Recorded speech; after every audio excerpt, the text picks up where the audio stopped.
Bonjour, alors cette semaine nous allons parler d'un sujet qui est toujours d'actualité en Israël.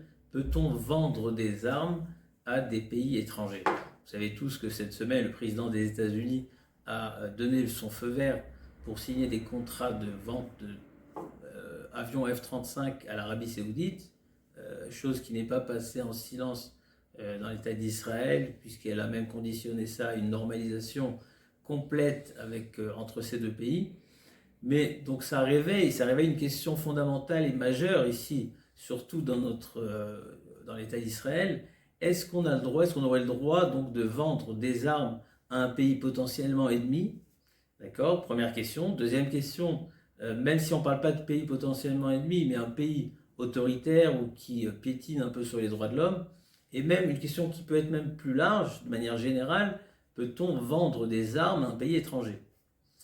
Alors, c'est une question, je disais, qui est très d'actualité en Israël, puisqu'on sait tous que les industries d'armement israéliennes comptent parmi les plus avancées au monde. Et il suffit de voir un petit peu les stands internationaux où on peut remarquer pas mal que ce soit des drones ou le dôme de fer ou logiciels d'espionnage, Pegasus, etc., qui sont vendus dans le monde entier. Et c'est un secteur qui constitue quand même un pilier assez important au niveau de la stabilité économique du pays. Donc c'est un sujet brûlant ici en Israël. Et la question va être de savoir est-ce que c'est légitime, est-ce que c'est accepté d'après la halakha, quelle est la vision de la Torah sur le fait de vendre des armes à des goïms, à des pays étrangers, à des non-juifs. C'est une question assez majeure, assez fondamentale ici en Israël. Alors ce qu'il faut savoir tout d'abord, c'est qu'en fait on a une Mishnah dans Maseret Avodah Zarah d'Aftet Zayin qui nous dit qu'il nous est interdit de vendre des objets qui peuvent causer des dégâts à des goïms, à des païens, des non-juifs. Et la Mishnah prend comme exemple vendre des ours, des lions, des armes, des enclumes, des fers, etc. Tout objet à partir duquel on pourra créer des armes. Et quand on cherche un petit peu à savoir la raison de cette halakha-là, on trouve dans les Rishonim trois explications. Première explication, celle de Rashi. Rashi va nous dire que en fait, cet interdit repose sur le fait que ça peut vendre des armes à des pays étrangers non juifs peut entraîner des dégâts et à des vies juives, peut entraîner, causer de la mort à des vies juives. Donc on met en danger des vies juives et à partir de cela, ça a été interdit. Le Ritva va dire autre chose, il va dire que c'est pas lié à des vies juives, ça rentre dans le principe général, l'interdit général de l'ifne hiver lotiten mirchol. Vous ne placerez pas d'obstacle devant un aveugle, et on sait tous que cet interdit dépasse un petit peu le sens littéral, et on n'a pas le droit de participer, d'entraîner quelqu'un à faire une avéra. Or, les non-juifs aussi sont inclus dans la mitzvah de lotir tsar, ne pas tuer, puisque ça fait partie des 7 onoachides. Donc vendre des armes à des goïms, c'est interdit, puisque ça rentre dans cette logique où j'ai pas le droit d'entraîner, de mettre une embûche, d'entraîner un goy à faire une avéra. Et puis on a une dernière raison qui est donnée par le Rambam dans Perush HaMishnayot, qui nous dit que c'est pas une question de l'ifné hiver, mais il y a une logique ici de ne pas participer de manière générale à la destruction, de ne pas participer à toute chose qui a la corruption de la société, à toute chose qui pourrait déséquilibrer, abîmer la société de manière générale. Donc ça, c'est les trois avis qu'on retrouve dans les Rishonim. Il peut même y avoir une divergence au niveau de la halakha dans un pays qui est complètement dépourvu de vie juive, où il n'y a pas de juifs qui habitent. Donc d'après Rashi, on aurait le droit de vendre des armes à ces pays-là. D'après le Ritva ou le Rambam, on reste dans la logique de l'ifne hiver v'titel mershol. Donc la question se pose, qu'est-ce qui permet, comme on a dit tout à l'heure, ça faisait partie des moteurs de l'économie ici en Israël, qu'est-ce qui permet finalement, puisqu'on voit dans la halakha de manière claire, c'est tranché dans le Shulchan Aruch Yoreh Akufton Aleph, dans le Rambam, qu'est-ce qui nous permet de vendre ces armes à ces pays étrangers? On pouvait voir dernièrement dans les accords d'Abraham, il y a des contrats de 3 ou 4 milliards de dollars qui ont été signés pour une vente d'armement.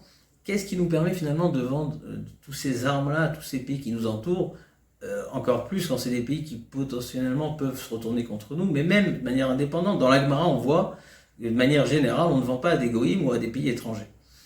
Alors, je pense qu'on peut donner 4 ou 5 causes pour essayer de comprendre comment on permet. Premièrement, l'idée de l'ifné hiver, tu n'entraîneras pas le goy dans la Avera, on a un principe général qui nous dit que c'est seulement s'il ne peut pas se débrouiller sans nous. C'est-à-dire que si je ne lui vends pas, de toute façon, il pourra trouver ailleurs. Là, ça me dispense de l'interdit de l'ifné hiver, le titan mirchol. Donc, concernant tous les armes où de toute façon il pourra les acheter ailleurs, on peut dire qu'il n'y a pas de problème. Et même si on insiste, oui, mais en général, on nous dit Messaïe Abidé Avera, on n'a pas le droit d'aider et contribuer un petit peu, lui permettre à accéder à ces armes facilement. Il y a un char qui nous dit que ce principe de Messaïa, qui est une halakha derabanan, n'existe pas concernant un non-juif, un goy ou un moumar. Et ça, c'est déjà un char. Et deuxièmement, le Binyantia nous dit que le Messaïa, le principe de Messaïa n'existe seulement quand le fait d'aider, ça l'aide à accomplir la vera tout de suite. Mais si ça sera dans un certain temps, ça ne rentre pas dans cette catégorie de Messaïa. Donc ça, c'est une première chose. Une deuxième chose, c'est que dans la Gemara, là-bas, on voit une distinction fondamentale entre des armes défensives ou des armes offensives. Alors, c'est une discussion dans la Gemara, mais c'est tranché dans la halakha que tout ce qui est armes défensives, il n'y a pas de problème. Donc, si on prend par exemple le dôme de fer, ou des missiles anti-aériens, ou des logiciels stratégiques pour essayer de neutraliser des dangers, donc là, ça va être aussi permis. Troisième notion qu'on trouve dans la Gemara, c'est que la Gemara raconte là-bas que les Juifs vendaient à des non-juifs qui habitaient le même pays, et c'était permis puisqu'on peut dire que finalement ils vont s'en servir pour protéger aussi les Juifs qui habitent dans ce pays. Donc à partir de là, c'est vrai qu'aujourd'hui la configuration elle a changé, on ne parle plus des Juifs à l'intérieur d'un pays non-juif et les Juifs veulent vendre, etc. On parle de l'Israël qui veut vendre aux pays qui l'entourent ou aux pays lointains. Mais on peut rentrer dans cette même logique que si je vends à des pays dans lesquels habitent des juifs, où il y a une grande communauté juive, on peut rentrer dans cette logique-là, où finalement ça va protéger, ça va être avantageux pour les juifs, donc ça permet. Et à partir de là, on pourrait peut-être dire que, étant donné qu'on a défini, on sait tous, comme je disais au début, que le milieu de l'industrie d'armement en Israël, c'est vraiment quelque chose, c'est dans le top 5 des pays à l'échelle internationale, et ça, c'est vraiment, quelque chose de crucial pour le maintien et la subsistance de ce pays, puisque c'est vraiment une clé, un moteur clé pour l'économie. Donc on peut aussi peut-être rentrer dans une certaine logique où si ça va permettre donc la sécurité des Juifs, donc des Juifs en Israël, puisque c'est ce qui permet à ce pays de se maintenir et de continuer à exister.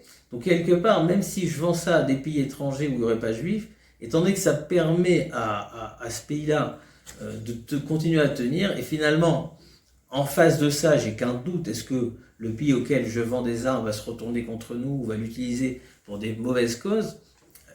Contre ça, j'ai quand même cette garantie, cette valeur sûre de devoir conserver cette existence et cette perpétuité du peuple d'Israël sur sa terre. Donc ça, c'est le dernier élément avec lequel je pense qu'on peut trouver une permission. La question qui va se poser, c'est qu'est-ce qu'il en est pour la vente d'armement, par exemple, à des pays qui sont en conflit. D'accord ? Il y a des pays d'Afrique où il y a des tribus qui sont en conflit entre eux, et je vais vouloir vendre des armes pour garantir mon économie. Est-ce que ça va être permis ? Par exemple, en 2017, Israël va être même soupçonné par le monde entier de vendre des armes à la Birmanie, alors que là-bas, on sait tous que le monde entier, enfin tous les membres de l'ONU, ont fait un embargo, puisqu'on ne peut pas laisser ce crime de guerre comme ça où les gens s'entretuent. Et pourtant, Israël va continuer à leur vendre. Donc ça va être très critiqué, la question, comment justifier cela ? Ou bien par exemple en 2013 avec le Soudan du Sud, ce sera la même chose, il y aura à peu près 500 000 morts et plus d'1 million de réfugiés, et qui c'est qui leur vend des armes, entre autres Israël. Pareil, en 1994, avec le génocide au Rwanda, Israël va continuer à leur vendre des armes, et là, d'où la question énorme, c'est qu'est-ce qui justifie, surtout quand on parle d'une guerre qui n'est pas justifiable. Alors peut-être le pays qui est attaqué, on peut le justifier, mais le pays qui attaque, il est injustifiable, on n'est pas du tout dans une guerre juste. Qu'est-ce qui va permettre à l'État d'Israël de vendre ses armes ? C'est vrai, l'économie, il y a quand même une limite, finalement. Alors, donc la conclusion, c'est qu'en Israël, il y a un organisme qui s'occupe un peu de superviser tout ce réseau-là de l'exportation d'armes dans les pays étrangers. C'est un organisme qu'on appelle SIBAT, S-I-B-A-T. Et cet organisme, donc, il est dirigé par il fait partie du ministère de la Sécurité. Mais en fait, d'après ce qu'on essaye de conclure, c'est que théoriquement, il faudrait inclure, ça serait souhaitable que dans cet organisme qui supervise tous ces accords, ces marchés-là, ces contrats de vente d'armement, soit aussi inclus un Rav ou un homme de Torah, d'Halakha, qui puisse donner des aspects toraniques et halachiques, puisque comme on l'a très bien vu, il y a quand même une vraie question existentielle ici, où finalement, comment je peux garantir de ne pas participer à des dommages qui vont être causés à tort et à travers, à travers ces armes dans le monde entier.